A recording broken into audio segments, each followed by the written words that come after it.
Señores, gracias por seguir con nosotros. Hoy tenemos una entrevista que queremos compartir y que consideramos que muchos dominicanos y dominicanas, no importa el lugar donde se encuentren, estarán atentos a esta conversación. A raíz de la tragedia en el Jet Set en República Dominicana, Antonio Espaillat ha aceptado esta conversación, se lo agradecemos porque sabemos que para los dominicanos, dominicanas e incluso para algunos países de América Latina y otras partes del mundo, es vital conocer exactamente qué fue lo que ocurrió y por qué ocurrieron estos hechos que todavía duelen profundamente y que ha originado una cantidad de víctimas que sabemos están muy afectadas. Así que le agradecemos mucho que usted esté en esa disposición. Bienvenido y gracias por estar acá. Muchas gracias, Edith, por esta oportunidad de poder hablar contigo y con toda la nación. Lo primero sería preguntarle cómo se enteró usted de lo que pasó en el Jet Set. Yo estaba en Estados Unidos en una feria de televisión y radio que hacen todos los años en Las Vegas, se llama NAB, donde exponen todos los equipos, tanto de radio como de televisión, y todas las nuevas tecnologías. Las Vegas tiene una diferencia de horas con República Dominicana, aproximadamente de 3 horas. En el momento en que esto ocurrió, yo recibí una llamada de mi hermana a las 10:30 de la noche, hora Vegas, que era la 1:30 de aquí, y me llamó debajo de los escombros y me dijo: Antonio, ha pasado algo increíble, escuchamos una explosión y todo el techo se ha desplomado y estamos todos debajo aquí de escombros. Inmediatamente ella me dijo eso. Yo le dije a ella: Maribel, no te preocupes, yo voy para el aeropuerto enseguida y arranco para Dominicana. Fui a mi habitación, recogí y me fui inmediatamente al aeropuerto. Tuve la suerte de conseguir un vuelo a las 12:30 de la noche, hora de allá, que por suerte se había retrasado 1 hora, salió a la 1:30 y por ese retraso pudieron montarme. ¿Usted tenía en ese momento una idea de la magnitud de la tragedia? No tenía idea. ¿Qué usted pensaba que había pasado? No tenía idea de decir, pero ¿cómo se puede caer un techo? O sea, yo no tenía ningún tipo de idea de qué pasó y estaba muy preocupado. Pero digamos el alcance, ¿pensó que habían muertos? Desde el primer momento usted fue informado de que habían personas fallecidas. No, ella me dijo, porque ella misma no sabía, ella estaba debajo de escombros. Okay. Ella me dijo, estoy debajo de escombros. Entonces, yo no pensé nada, yo de verdad, fue una preocupación tan grande por lo que hubiera pasado y pensé también, tenía todos los amigos que tenía ahí adentro también, que siempre van. Y yo dije, wow, o sea, qué catástrofe. Y cogí para el aeropuerto y lo único que tenía en mi mente es que tengo que llegar, tengo que ver qué hago, tengo que ayudar, tengo que estar ahí. Y tomé ese vuelo a la 1:30 de la mañana y llegué a Atlanta. Ahí se me retrasó el vuelo de Atlanta a Santo Domingo otra hora. Y vine llegando aquí al país tipo 3:30 de la tarde. ¿Y hasta ahora cómo ha sido la conexión suya? Supongo que en ese momento cuando usted llegó, fue al hospital, fue a un centro, fue al lugar de los hechos. ¿Qué usted hizo? ¿Qué ha podido hacer? Cuando llegué, fui directo a mi oficina, que estaba mi familia ahí y estaban unos amigos para que me informaran qué había pasado. Ya estaba muy avanzado todo, me dieron la información de todo lo que había pasado y me recomendaron que por un tema de seguridad no fuera, porque ya estaban los ánimos caldeados y demás, y que no se podría saber qué podría pasar en torno a mí. Entonces, por eso decidí quedarme ahí. Y me quedé ahí y desde ahí fue que hablé y dio el mensaje que usted dirigió. Di el mensaje de que estaba en el país y todo lo que dije en el mensaje. Usted sabe que la gente se pregunta básicamente qué fue lo que pasó. ¿Usted sabe qué fue lo que pasó? El primero que quiere saber qué fue lo que pasó soy yo. inclusive, como le estoy diciendo, de casualidad yo estaba en ese viaje, si no, yo hubiera estado ahí. Yo todos los lunes estaba ahí, en mi silla, sentado, siempre, compartiendo con todos los ¿Cuándo clientes. fue la última vez que usted estuvo? Antes de ese lunes, 2 lunes anteriores. 2 lunes anteriores. Era muy difícil que yo no fuera. Yo normalmente faltaba si no estaba en el país. Pero yo siempre iba. Y mi hermana, o sea, mi hermana y yo éramos los que siempre estábamos ahí. Si yo no estaba, ella siempre estaba. Y si ella no estaba, estaba yo. La pregunta clave para muchos es si esto pudo ser evitado, si esto fue un accidente evitable. Y en ese sentido nos gustaría saber su opinión. ¿Usted cree que fue algo que se pudo evitar? Si hubiera sido algo que se pudiera evitar, usted puede estar segura de que yo lo hubiera tratado de evitar. Porque, como le digo, mi hermana estaba ahí, mi madre estaba ahí todo el tiempo también, yo estaba, y aparte por un tema de responsabilidad, yo no hubiera permitido, jamás. Pero no hubo nada, o sea, no hubo ningún aviso, nada. Todos nos sorprendimos. Hay dos aspectos que han sido profusamente difundidos en redes sociales y que sería bueno aclarar con usted y que yo sé que usted tiene conciencia de ello. Por un lado, y vamos a comenzar por este punto, hablan de escombros que se caían, de situaciones en las que la gente vio residuos, conversaciones incluso de algunos artistas que refieren que caían cosas del techo. ¿Qué es lo que pasaba con el techo propiamente dicho? En Jet Set, desde que lo fundamos en ese local, hace 30 años, nosotros teníamos el techo en plafón de yeso y siempre se nos caían los plafones de yeso. Es decir, tenían un plafón que cubría el techo. Exactamente. Por eso el polvillo blanco del yeso. ¿Y por qué se caía el plafón? Diferentes razones. Una de las más normales era el tema de agua. Filtración de agua. No solo filtración, mayormente agua de los aires. Okay. De que los aires se condensaban, de que si los drenajes se tapan, cosas normales de aire acondicionado que no nos dábamos cuenta porque los plafones de yeso no se abomban. Los plafones de yeso absorben toda el agua, el yeso se pone pesado y cae.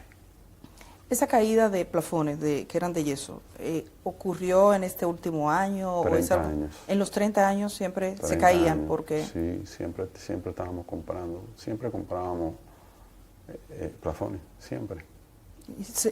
¿Recientemente habían cambiado plafones? Sí, el mismo día de la actividad cambiaron plafones. ¿El mismo día de la actividad? ¿Cuántos plafones cambiaron? No tengo el dato preciso, pero se cambiaron, siempre se cambiaban. ¿Se consideraba la necesidad de cambiar el plafón como algo, digamos, consustancial al tema del aire? ¿No se pensó que podía ser algo más? ¿No se, una filtración más seria? Nunca pensamos eso. Siempre, en cuanto a filtraciones, nosotros siempre teníamos el techo impermeabilizado. Entonces entendíamos siempre que era un tema de aire. ¿La gente que cambiaba los plafones era la misma? Los empleados, porque un plafón, tú buscas una escalera y lo pone y lo cambia. Eso no lleva, son plafones como si fueran de oficina. Para eso no se contrata una gente para cambiar un plafón. Lo hacía cualquier empleado, una escalera y cambiaba un plafón.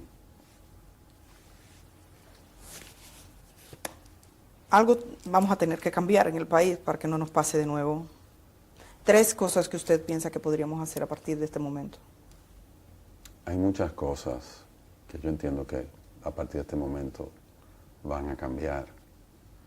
Yo entiendo que juntos debemos ver todo esto y juntos ver qué cosas tenemos que cambiar. Dando reversa, y como este negocio ha sido objeto de mucho escrutinio público, alguien encuentra un comentario hace 7 años que decían o insinuaban, hay problemas con este techo, que veía alguna filtración.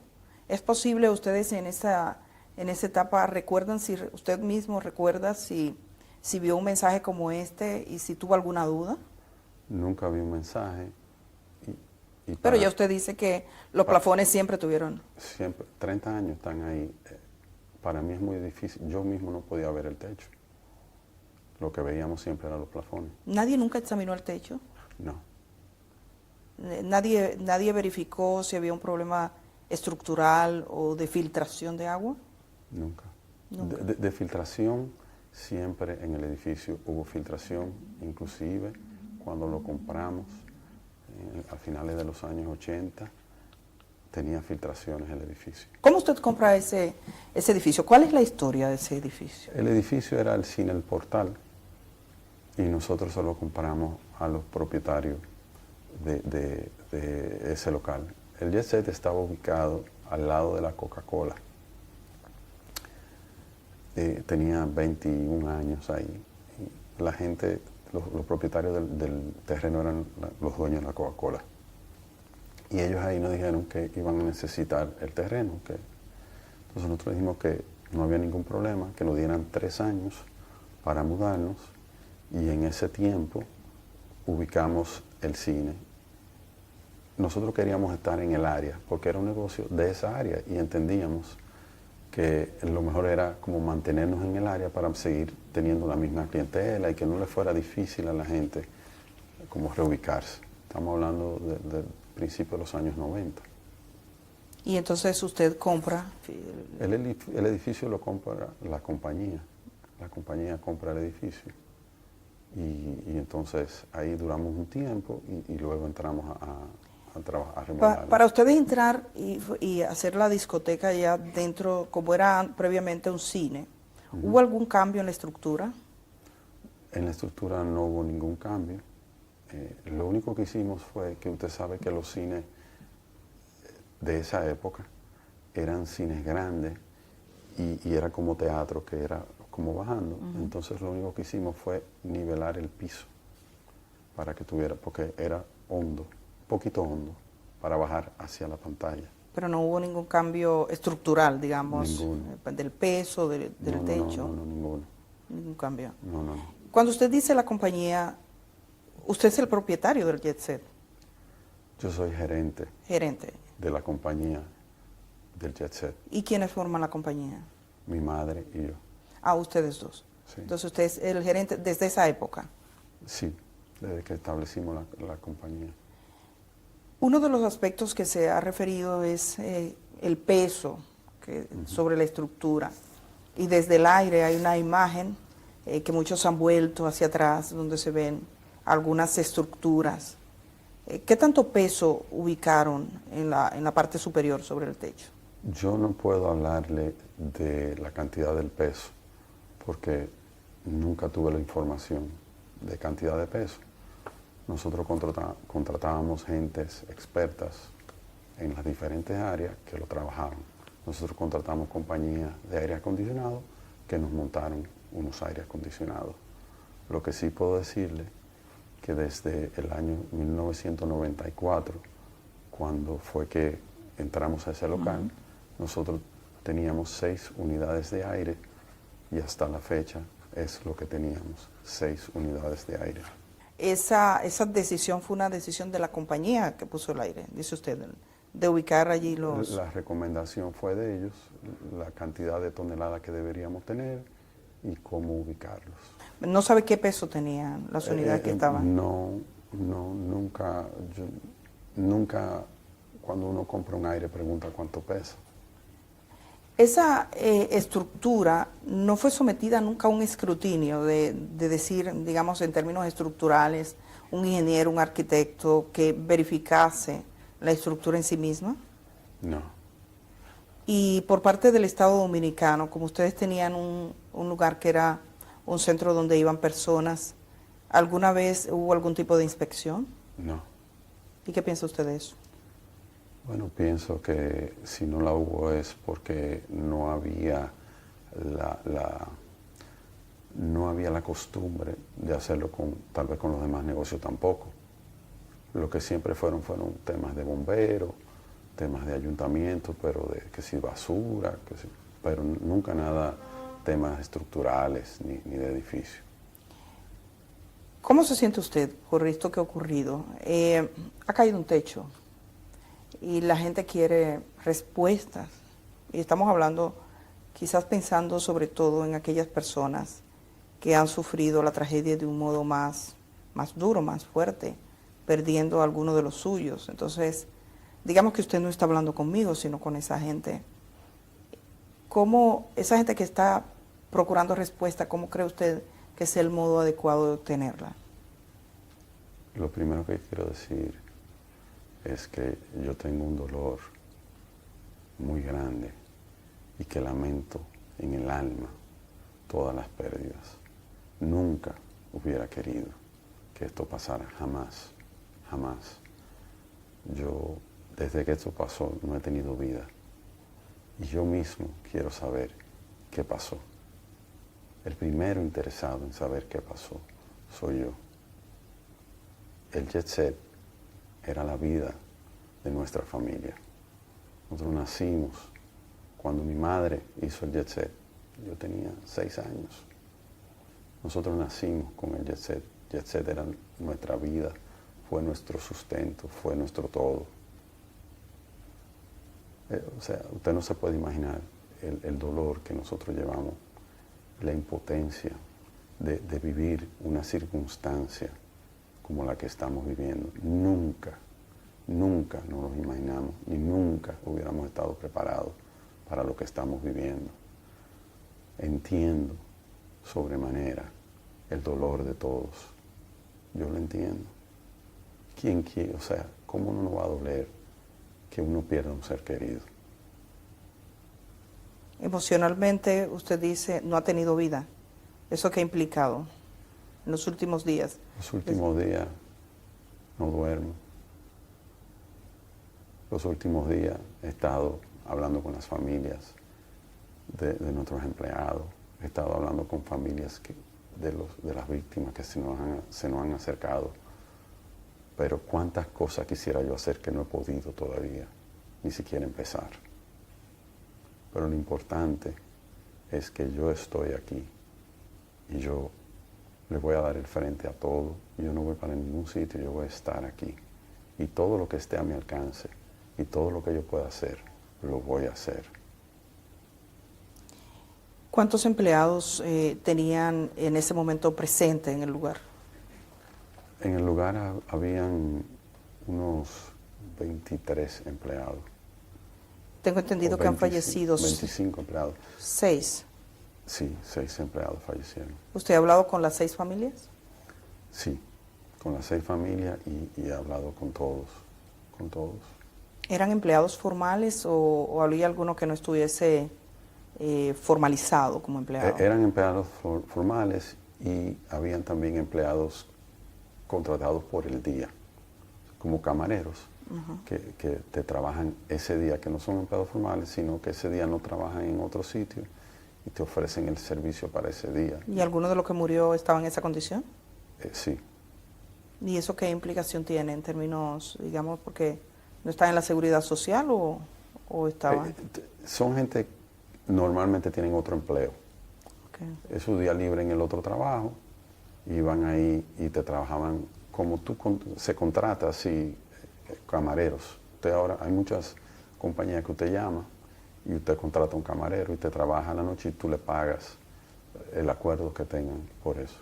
Digamos, esa conversación con las familias, ¿cómo ha sido? Particularmente con la familia de sus empleados.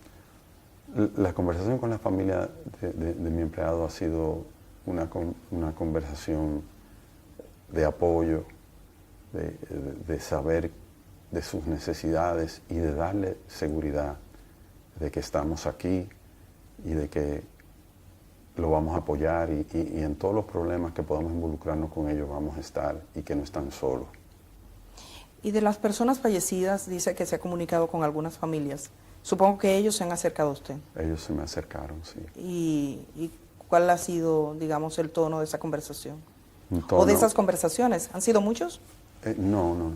He hablado con 3. 3 familias. 3 familias. 2 fallecidos, 2 de 2 familias fallecidas y uno de uno herido, de una muchacha herida. Ellos me han expresado que no tienen en mente ningún tipo de acción legal en mi contra. Me han expresado que entienden mi dolor y lo que hemos hablado es de cómo juntos podemos ayudar a parte de esa familia. Un ejemplo, uno de esa familia que vino tiene 2 niñas que quedaron huérfanas, entonces tenían un tema con el colegio, que cómo podemos ayudar y estábamos sentados viendo a ver cómo podemos ayudar de que esas niñas no pierdan su año y de que terminen su carrera de colegio y hasta más podría ser. Eso es lo que hemos hablado. Hay algunos vecinos que han hecho referencia a ciertos contratiempos, creo que con el sonido que tuvieron, que hablan de la presencia de algún fiscal o una fiscal allí. Usted, en este tiempo, usted que fue gerente de ese lugar, ¿cómo fue esa relación con los vecinos y qué problemas legales fue lo que tuvo el Jet Set? El tema con los vecinos lo manejó mi hermana. Obviamente, yo le di apoyo. Nosotros buscamos un abogado y estuvimos envueltos con la fiscalía e hicimos todo lo que los vecinos nos pidieron. Revestimos el cuarto de plantas de nuevo para que no saliera el sonido. Cambiamos la planta eléctrica. Por un tiempo trabajábamos solo con planta. Nos conectamos a CDE de nuevo porque el Jet Set solo abría 3 noches, lunes, viernes y sábado. Entonces lo que hicimos fue también hicimos una inversión y volvimos y nos conectamos a la CDE, ya que por ahí es un circuito 24 horas para erradicar y de hecho desde que nos conectamos casi nunca se usó la planta. Reforzamos las puertas de salida, le pusimos doble puerta, o sea, todo lo que nos permitiera que el sonido saliera. Los músicos, en vez de entrar por la tarima, entraban por delante del negocio para no abrir esa puerta y que no le molestara a ellos. Todo lo que nos sugirió y todo lo que nos pidieron a través de la fiscalía, lo hicimos. ¿Eso fue un proceso que duró mucho tiempo? Duró unos meses. ¿Y usted fue a la fiscalía o los fiscales vinieron? Ellos vinieron todo el tiempo. Si me hubieran dicho que fuera, yo hubiera ido. Nunca me dijeron que fuera. Pero todo lo que documentaron, todo lo que fuimos haciendo, chequeaban los decibeles también, del sonido, todo. O sea, todo lo que nos pidieron, nosotros lo hicimos al pie de la letra. Y digamos que aquella relación con el Ministerio Público en ese momento, con esos fiscales y con los vecinos, se limitó al tema del sonido. Sí, el sonido. El problema era el sonido. El sonido, sí, le molestaba el sonido. La planta eléctrica... Que fue la segunda vez, porque muchos años atrás pasó lo mismo. En ese entonces los vecinos no recurrieron a la fiscalía, sino que hablaron directo con nosotros. Nosotros arreglamos todo, inclusive ellos querían hasta hacernos un reconocimiento en ese entonces, le dijimos que no era necesario y que estaban muy felices de que no le molestara. En esta ocasión entiendo que habían vecinos nuevos, no sé, y decidieron hacerlo a través de la fiscalía y lo asumimos igual. ¿La planta eléctrica alguna vez estuvo en el techo? No, la planta eléctrica desde que inauguramos hace 30 años estuvo en un cuarto adyacente al edificio. ¿Usted puede dar garantía que en el techo no estaba más que los aires? Y eran 3 tinacos de los tinacos que se usan en las casas, los techos de las casas, que eran para agua de los baños y para agua para lavar los vasos cuando teníamos problemas, porque en el área había mucho problema de agua. Entonces recurrimos a como lo tienen todos en las casas. Esa imagen que se proyecta, que me imagino usted la ha visto, ¿esa es la imagen real del Jet Set? Sí, son 6 estructuras que son las 6 casetas de los aires acondicionados y una casetica más pequeña de la caseta que son los main break. Pero y se ve como un cuadro, como si fuera cuadrado. ¿Por qué se ven así? Como si fuera cubierto, como si estuviese... Ok, los aires acondicionados nos recomendaron que lo techáramos con una caseta de aluzinc porque el salitre es muy fuerte, ahí estamos muy pegados al mar. Entonces los aires, para que nos duraran un poco más, ellos dijeron, para el mantenimiento y todo lo demás, hágale unas casetas de alucín y así ellos pueden durar más. Y se le hicieron las casetas de alucín. ¿Y eso lo recomendó la empresa que lo instaló? En el momento, estamos hablando de hace como 10 años. Pero fue la empresa que lo Sí, colocó. sí, todo. Que tengo entendido que esa parte de los aires están al aire libre. No, porque hay diferentes tipos de aire acondicionado. Uno le llaman split, otro le llaman de paquete. Lo que son split son dos tipos de aire. Son unos aires que tienen el condensador, que me parece que el que está techado, y el equipo afuera. Que ese no importa que se oxide, es el condensador que hay que cuidar. Muchos ojos se viran hacia el techo, hacia lo que ocurría. La manera en que el agua se filtraba, ¿era del techo mismo o se suponía que había algún tipo de conexión desde abajo? Es decir, usted dice que no se suponía que estuviese filtrando el agua, pero estaban arriba los condensadores. ¿Cómo se suponía que esa agua llegaba a los plafones? Cuando ellos lo estudiaron, cuando lo analizaron. Los aire acondicionados, su tubería condensa y tienen también los desagües. Esos desagües, porque ya se tiene alfombra, esas alfombras levantan mucho polvo y los aires se tapan. Cuando se tapan, te tapan el desagüe, cosas así, según me explicaban los expertos del por qué. O sea, entiendo. La estructura, usted dice impermeabilizaba el techo. Se ha hablado mucho sobre qué era lo que se hacía, el tipo de trabajo, si esa estructura recibió unos finos, que le llaman, si para evitar filtraciones se fue poniendo un poco más gruesa. ¿Qué tipo de trabajo se hizo? Nosotros siempre impermeabilizamos. Nosotros nunca autorizamos un fino. O sea que... En los últimos 30 años. No sé si antes de nosotros el cine puso fino. Nosotros siempre impermeabilizamos y no era constante. Un impermeabilizado tal vez no duraba 6, 7, 8 años. Inclusive ahora últimamente se impermeabilizó. ¿Cuándo? Terminamos hace un mes o algo así. De impermeabilizar. Impermeabilizar, sí. Justo por el tema de las... Que cada cierto tiempo ya hay que hacerlo para que no filtre. ¿Cómo había sonido? Ajá. ¿El sonido estaba también, dependía del techo? No. ¿De qué dependía? De las paredes. El sonido era pegado a las paredes porque el sonido normal era pegado a las paredes con su subwoofer, que es lo pesado, en el piso, que son los bajos.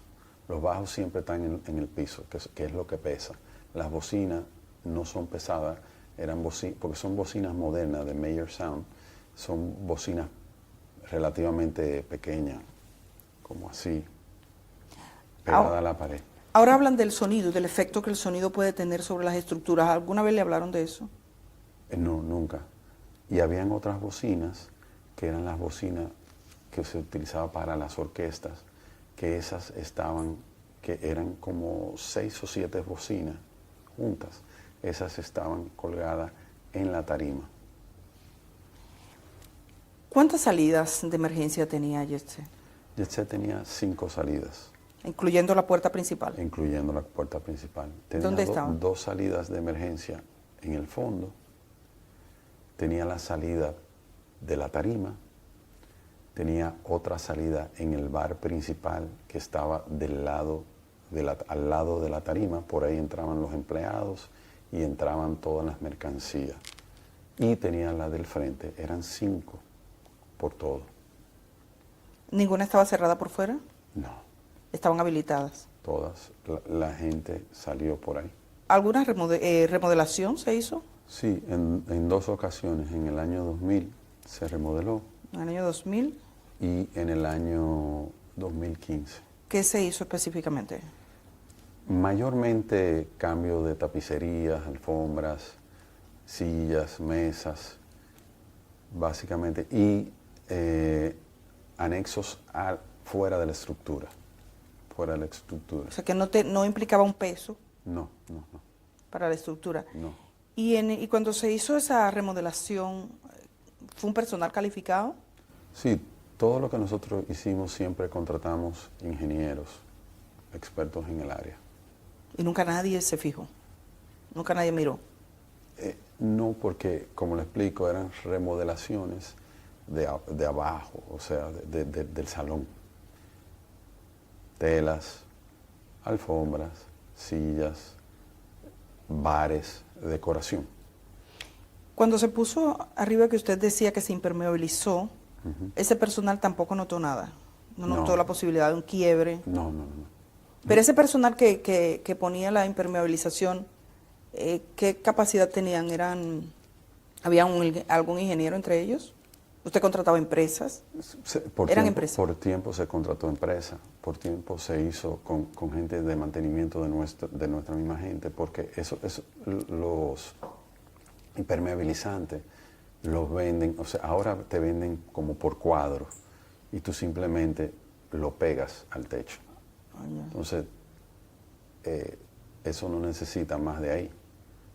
Se han contratado compañías también con otro sistema que era que le tiraban como un caliente arriba para que se pegaran todo. Todo eso ha ido evolucionando con el tiempo. Pero nosotros siempre contratamos esos servicios. Hay quienes se hacen preguntas y especulan de qué pudo haber pasado. ¿Usted cree que esto fue un accidente o cree que pudo haber manos criminales, digamos un atentado, por ejemplo? Yo quiero saber qué pasó. Yo no puedo decir que fue una cosa u otra.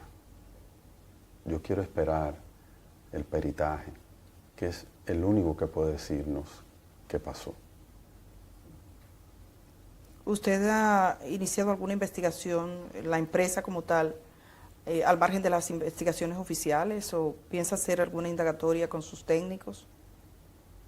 Eso nuestro equipo legal lo está evaluando.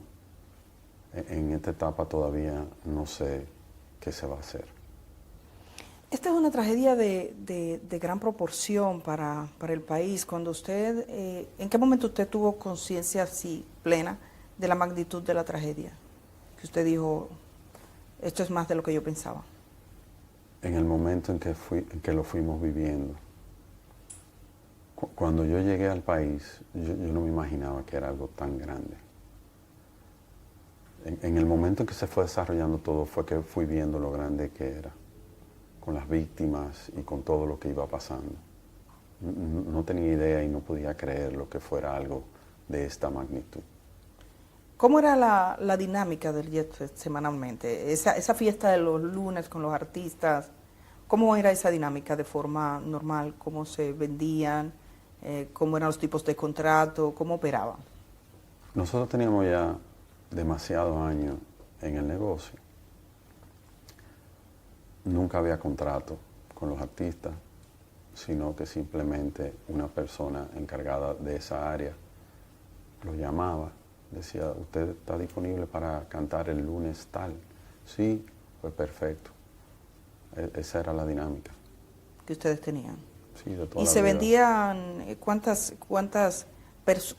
qué capacidad tenía de personas y cuántas había esa noche? El Jet Set tenía una capacidad de sentados 550 sillas. Ahí no cabía más. 550 sillas sentados. Sí. ¿Y esa noche cuántos lugares estaban ocupados?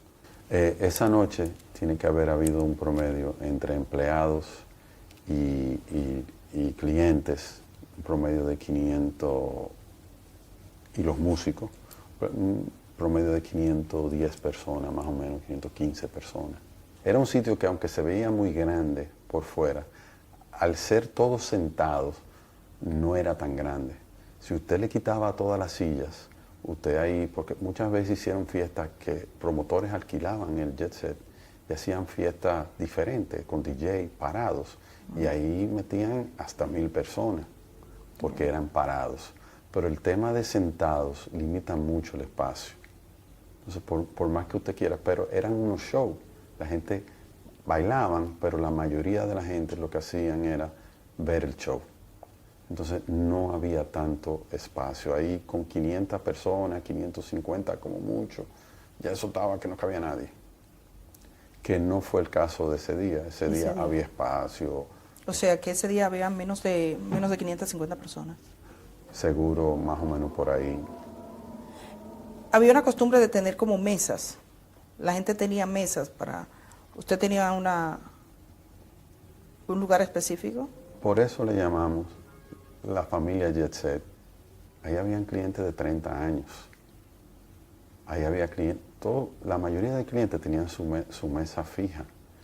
Llamaban, no a mí, yo no tenía, en ese sentido, yo no tenía esa relación, pero llamaban a su camarero y le decían, hoy voy o no voy. Si el cliente no iba, ellos la vendían a otra persona, pero siempre era la persona de esa mesa el que la tenía. Y eran muchos. Era mucha gente fija, o sea, era una clientela, era una familia. Siempre estaban ahí, eran los mismos. Esa noche la estrella que cantaba era Rubí Pérez. ¿Cómo fue su relación con él? Excelente, de toda la vida. Una relación de 30 años. ¿Qué usted le diría a sus hijas? He visto que una dice que considera que hubo negligencia. Yo le diría a sus hijas, primero, que lo siento muchísimo, que siento el dolor, que tengo un gran dolor porque perdí un amigo.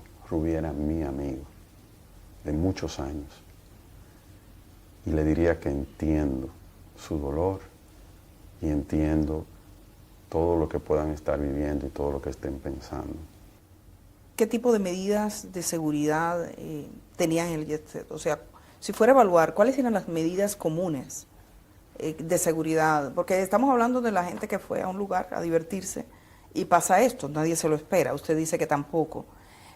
¿Cuáles eran las medidas normales de seguridad que se adoptaban allí? La medida que se optaban en Jet Set eran medidas de seguridad, no de estructura ni nada de eso, sino de seguridad hacia los clientes.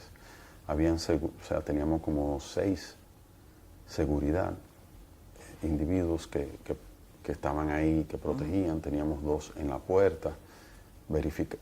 Fue el primer negocio que prohibió la entrada de armas de fuego, inclusive a militares. O sea, no permitíamos las armas de fuego, teníamos que chequear bien eso y la seguridad cuidando a todo el mundo adentro. O sea, la medida de seguridad era muy... La gente se sentía muy segura y protegida. Y toda esta seguridad siempre estaban pendientes a que no hubiera ningún tipo de trifulca ni nada por el estilo. También me refiero al aspecto del entorno en sí mismo. Quizás, me imagino, usted es empresario y aspira a seguir siéndolo. Se lo pregunto, ¿usted va a seguir con sus mismos trabajos? ¿Piensa seguir, no? Claro. Hacia adelante. Claro. Algo cambió ese día, en la manera en que uno ve las edificaciones, en cómo uno mira el techo, los dominicanos, en cómo nosotros miramos el techo. Para usted, ¿qué ha cambiado? Y ese cambio es como si pudiéramos regresar en el tiempo, quizás estuviésemos tomando algunas decisiones. ¿Usted piensa que hay algo que tenemos que cambiar para que esto no se repita? Creo que esto ha pasado por algo. Creo que esto ha pasado para que todos revisemos y que todos estemos atentos a muchas cosas que ninguno estamos. Esto, independiente del gran dolor que representa para las víctimas, para nosotros y para la nación, esto también representa un despertar para muchos aspectos, de que estemos más pendientes de muchas cosas que ninguno estábamos pendientes. O sea, creo que esto es algo que va a servir positivamente para muchas cosas. El Jet Set tenía seguros, los negocios como este tienen seguros. Uh-huh. ¿Qué tipo de seguros tenía? El Jet Set tenía un seguro que cubría todo lo que nuestros aseguradores nos recomendaron. todo lo que llevaba un negocio de ese tipo. ¿Cómo cuál es? Que si incendio, que si seguridad de personas, todo lo que conlleva. ¿Un terremoto? Terremoto, todo. Obviamente nunca pensaba, o sea, no tenía algo de que se cayó el techo. Aunque un terremoto podría originar la caída de un techo. Por, Pero cuando se por dio, terremoto, sí. pero nunca se hizo una evaluación previa. Los mismos seguros nunca tampoco hicieron una evaluación en ese sentido. No estoy seguro. Entiendo que tal vez no, pero no estoy seguro. Ha circulado una versión. Yo no tengo constancia de esa, pero tengo que tener la responsabilidad de preguntarle porque es la versión de que un ingeniero le sugirió a usted unas reparaciones por 4 millones de pesos y que le dijo firme aquí.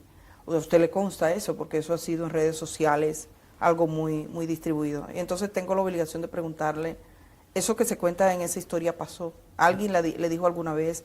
¿Algún ingeniero le hizo un presupuesto? Lo he escuchado. ¿Lo ha escuchado? Sí, lo he escuchado. Me enteré cuando lo escuché. Ningún ingeniero nunca se me ha acercado a mí con eso, ni de 4 millones de pesos, ni que arregle esto, ni nada. ¿No tuvo ningún debate con un ingeniero sobre la estructura? No, no. ¿Y qué usted piensa? ¿Por qué ese tipo de versión? ¿Qué le puedo decir? Hay muchísimas otras versiones. Ahí hubo un señor que salió, que rescató muchísima gente y no es verdad.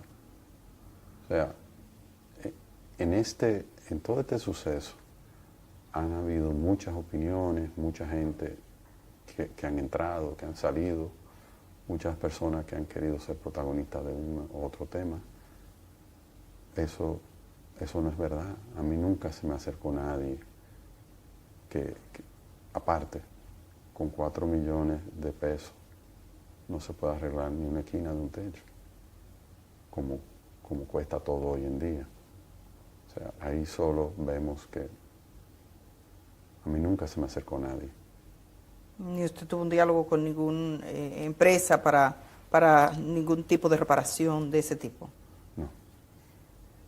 ¿En el JET se hicieron reparaciones en algún momento?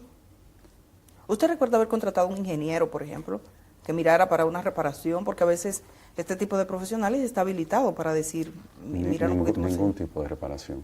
Nunca se hizo. Ningún tipo de reparación. Hay, digamos, en términos de, y es la parte que más se debate en términos de la infraestructura, de cómo pudo pasar. Usted dice que se pregunta lo mismo. ¿Usted ha tenido la oportunidad de ver el lugar, de ver lo que pasó, de ver cómo se quebró? Vi el lugar y vi lo que quedó. Sí, yo fui. ¿Usted sí fue? Lo vi. Sí, lo vi. ¿Y qué sintió? ¿Qué pensó? Cuando lo vi, mi dolor se acrecentó. O sea, vi toda una vida. Vi todo. O sea, no tendría ni palabras para expresarle todo lo que vi. Sí, porque usted estaba vinculado emocionalmente también a este sitio. Nosotros nacimos con ese negocio, creado por mi madre. Y era un escenario habitual. Yo no faltaba. En diciembre nosotros tuvimos aproximadamente 20 fiestas con artistas en vivo. Yo no falté a una fiesta. El 26 de febrero fue el 52 aniversario del Jet Set. Y ahí estuvimos todos, mi mamá, yo, mis hijos, mi esposa, todos estuvimos ahí, mis hermanas, sus esposos, la familia completa, en mi mesa, donde yo siempre estaba sentado. Eso fue un mes antes de la tragedia. Yo siempre estuve ahí, siempre sentí la responsabilidad de estar ahí. Siempre, por todos estos años, ininterrumpido. En algunos países, cuando uno va a un sitio que tiene vocación de servicio público, uno ve en una pared ciertas verificaciones que se hacen. Usted ha sido empresario por muchos años en este negocio de diversión, un negocio que reunía a mucha gente. ¿Qué tipo de verificación se hacía? ¿Alguna vez se recibió una visita de algún tipo de verificación? La que fuese, del tipo de servicio, de lo que se paga, lo que sea. ¿Alguna vez alguna autoridad llegó hasta allí? Bomberos, ¿Bomberos? ¿Fueron? siempre, ¿Iban los bomberos? que los extinguidores, que las salidas de emergencia, eso. La gente del tema del trabajo, en un tiempo siempre pasaban a ver la cantidad de empleados que tú tienes, las cosas rutinarias. Salud pública para ver si los vasos están limpios, ese tipo de cosas. Nunca una revisión estructural. Nunca. Evidentemente, la parte más dura, digamos, frente a usted es esa idea que algunos tienen en su mente. Esto se pudo evitar. Esto sería negligencia. Porque los accidentes pasan, pero la gente se pregunta, ¿se pudo evitar? ¿Fue negligencia? Cuando el hecho de que eso se haya formulado, y es la pregunta más repetitiva que se formula en este momento y usted lo escucha, ¿cómo usted se siente? ¿Qué usted siente respecto a eso? Yo me siento